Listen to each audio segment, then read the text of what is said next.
So talks are heating up in terms of Liverpool signing a new manager. But when you hear them talking about Liverpool signing a new manager, it only tells you one thing. We are very close to the end than we ever expected. So we are here to talk about it. It's the time of the run where the fixtures are heating up. But what am I here to talk about, people? The title race. I told you that I was going to give you an inside look on terms of what I think is going to happen in the title race, what am I expecting, and how we are really enjoying it. So if you are just watching us for the first time, welcome. This is the Football Connect. I'm your host, Sam, and we are back again with another one. You can do us a favor, and the best thing you can do by helping us is subscribing to the Connect, the best way you support. If you look when I said subscribe, that subscribe button just gave you an idea that you can subscribe to it. So do me a favor, click the like button and subscribe to the Connect. Let's get into the video. So we are left with around 7 games for all our teams that are in the title race. So the 7 games will determine if Klopp will have the best sending off out of the Premier League as ever, or maybe will Arteta outsmart the giants that have been running football in the Premier League, especially his master, Pep Guardiola. Or maybe would Pep Guardiola show people who he is, as he has always been the master? What is really going to happen in the title race? That is the question that most of us are still wondering and asking question about. But here I'm going to try to make sense of it. So if you tune in and you listen to what I'm going to talk about, maybe you might find it exciting. So Arsenal right now at the top of the league, same leveled with points with the Liverpool 71, while Man City are just 1 point behind. They are 70 points and we have 7 games left. What is putting Arsenal on top is because they are scoring goals for fun. 9 goals ahead of Liverpool and 11 goals ahead of Man City, which means if you do the mathematics between the Arsenal and City and Arsenal and Liverpool, you will see that there are only few goals between Liverpool and Manchester City. But the interesting part in the run that is left, that we are talking about, there are bigger teams, there are smaller teams, and there are, the other teams that are just adding the list of the Premier League that are left for these teams to play. And when you look at it in the list, I'm going to start with Arsenal. Oh, now let me start with the team with the least scary teams to deal with, which is Manchester City. So Manchester City, like I said, they are 70 points, and the teams that they need to play is next week on Sunday: Luton, Brighton, Nottingham Forest, Wolves, Fulham, and Tottenham Hotspurs. That's it. Luton, Brighton, Nottingham Forest, Wolves, Fulham, West Ham, and Spurs. Only those ones. These are the 7 games that Manchester City are left with. And when you look at the teams that I've just mentioned, you'd say that the only scary teams that they need to deal with is Brighton, Wolves, but the Wolves at their own home ground is a different game. Then we have Spurs. That's the only game that is going to be tricky for them.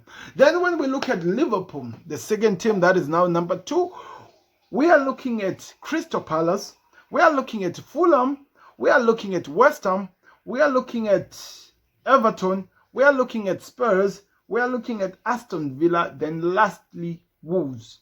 Those are the games that Liverpool needs to play.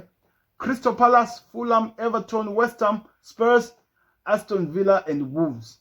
Then for the last one, but the champions who are at the moment, the champions content, Arsenal, who needs to play against Aston Villa, they need to play against Wolves, they need to play against Chelsea, Spurs, Bournemouth, United, and Everton. So of all those teams, Aston Villa is tricky, but it's at home, so it's different. Chelsea, a tricky one, but it's a derby, so it's different. Spurs, away. Now that is a dangerous one, but it's Arsenal. They've been killing teams for fun. Then Manchester United the day before the last game. So it looks like it's going to be exciting there. Those are the only games that are left.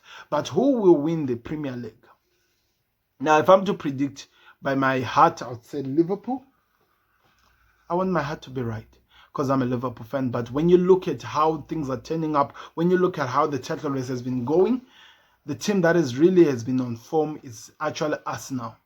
Their defense, there is no team right now yet to actually put them under pressure. Even have 6 shots on target. There is no team like that. Even the biggest Man City, since the beginning of 2024. That tells you how much they are in sync and how much Mikel Arteta has made this team impossible to penetrate. But also they are also dangerous. When they are resistible to any attacks, they also know how to set the ball to go attack on the forward line, which they've been doing so well, and they've been hurting teams. So which, because you cannot go to the other side to really hurt them, they get more ball and you try to defend it. They play around you and score goals for fun. Kai Havertz has now become the star of the show because he is doing things that we have never seen when he was at Chelsea. That tells you everything. Because there is a stat that I saw that was saying that he has already scored more goals than he has ever scored in each and every season he has been at Chelsea. So that tells you that there is a difference in terms of mentality, and that gives more praise into Mikel Arteta. It means what he's doing as a manager, it's actually working, and so many people are enjoying it. So it's going to be really, really tricky, because the supercomputer still believe Man City are the favorites. Unlike last week where it believed that Liverpool were the favourites, but that has changed because they've dropped points. Now it believes that Man City are the favourites. But in believing that Man City are the favourites, it's looking at the fact that their run is easy. And in fact, of the 3 runs that are there, the Man City run is the easiest. All the games that they're going to have to play, they can play them and they will never have any problem with it. I think the only challenging game that they need to deal with is actually Spurs. But the Spurs could be the last game that they play. So that tells you everything you need to know. In terms of how they're going to do it, Luton, they'll win. So that's 3 points. Brighton, I think they'll win because Brighton, they've not really been playing well. Nottingham Forest, they'll win. Wolves, I think they're going to win because unless they drop, because Wolves can be a surprise. But I don't see it because they are missing so many players, Wolves. So I think they're going to win. Maybe they'll be back. There's still some time. West Ham, I think it's going to be an easy game for them. West Ham, it's always been an easy game for Man City. But it is the Spurs game for me that I have questions. They've never beaten Tottenham Hotspurs at their home ground since the new ground was actually announced. So that's why so many people think that it could be the difference maker. That's where it could determine exactly where the Premier League is going. But also, we also have to look at Liverpool. What Liverpool have to deal with. Crystal Palace, I believe, will win because it's at home. Fulham away, that's a tricky one, but I think they can handle themselves, especially with the players that are back. Everton away, that's a tricky one. So many people have been saying that could be a draw. But if I know Liverpool so well with Everton, they are full of surprise, and I think they can win that one. West Ham away, they can win, but Spurs at home, of course, we know that we have to pay them back for what they did. But if you go in that game emotional, it could be a different game. So that's where my questions are. I have to really see what's going to happen. Then Aston Villa after Spurs. Those are the 2 games that I feel like if there are any drop points that are going to be dropped by Liverpool from the run that is left, those are the 2 games which it could really be interesting. So I'm really worried over if they can win the title. Then Wolves are where they always beat Wolves. I have no idea why. It's at home especially. Then we come to Arsenal. Arsenal have to deal with Aston Villa. Now, because there's not going to be Douglas Luiz, so many people are saying that it's written already in the stars. But I know the manager of Aston Villa used to be the manager of Arsenal, and he would really love to set one hand on Arsenal the way they treated him as a manager, because the way they're supporting Mikel Arteta, they've never did it under Unai Emery. So that could be an interesting game to watch. We could see them drop points, never know. But like I said, it could be an interesting game to watch. So Aston Villa hold it. Wolves, they win. Chelsea at home, they will win because Arsenal have been really, really good at home. Even though it's a derby, people say derbies can be different, but not for these guys, especially with the way Chelsea are playing. Spurs away, that could be a tricky game if Ange Postecoglou's team is really, really playing like a team that would expect them to do. So if they're going to drop points, it could be the Spurs game, but it's just not written in the stars. Also, the run in the Champions League could really be pivotal in terms of how the games will go or in terms of if anything happens into it. So you need to watch those games. They are very important in the Champions League, especially at this stage. If they're still in the Champions League, it could be a different game. Then Bournemouth, I think that's an easy one for them. Manchester United away. Eric Ten Hag wants to keep his job, and he knows that maybe if he wins this game, he could actually keep his job. But it's exciting times, people. You never know. I have to see how they play on that one. But like I'm saying, Spurs away, United away could be tricky for them, but the rest they win. So in that case, I'm seeing Man City. It looks like Man City could win the league, but Man City are still Man City after all.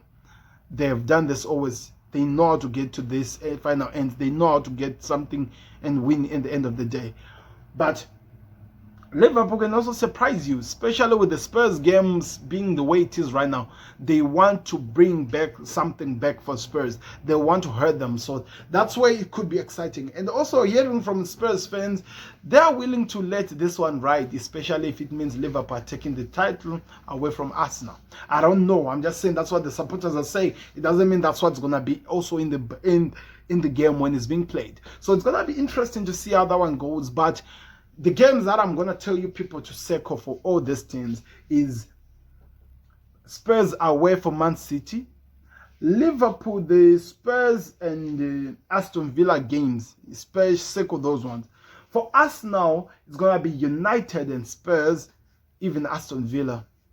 Those are the games I'm really feeling like if their points going to be dropped, those are the 3 games. So when you do your maths, you do your calculations, let me know in the comment section, who do you think after all I've said will win the league or what? I'm really interested to hear what you're going to say about it. But that's how the title race is looking like. And at the end, I need to talk to Liverpool fans. Or I think I'll just make a video about that one because I think it's an in-home thing. It's Liverpool fan to another one, so I'm not going to get into that one. But like I'm saying, it looks like it's going to be exciting one. 71 points left. And with what I'm saying, if Arsenal drop points in 3 games, I feel like they're out of the title race. If Liverpool drops of these 2 games, I feel like they're also out of the title race. But if City drops to 1 game, then they could be the champions. Or maybe it could go the other way around. That's why I'm saying that the thing that is also going to take an impact in terms of how this title race goes, it's actually their run into the Champions League. Real Madrid, and especially if Arsenal have to meet Man City in the Champions League. I'm raising my hands up. It's going to be awesome and it's going to be exciting. So do me a favor, guys. Click the like button. Subscribe to the Connect. Let me know who you think will win the Champions League or who will win the Premier League. Sorry, not the Champions League. Because I really feel like we're in the final days and the first team has dropped the points, which is Liverpool. It means it's no longer in their hands now. It's in everyone's hands. That's why it's exciting. That's why maybe the Premier League have decided to call this phase of the Premier League, which is left, the run-in. Because we are really in a race and it's exciting to watch. So do me a favor, click that like button, subscribe to the Connect, and let me see you on the other side because I need to talk to Liverpool fans. I'm out. Click the like button. We out. Peace. Subscribe to the Connect.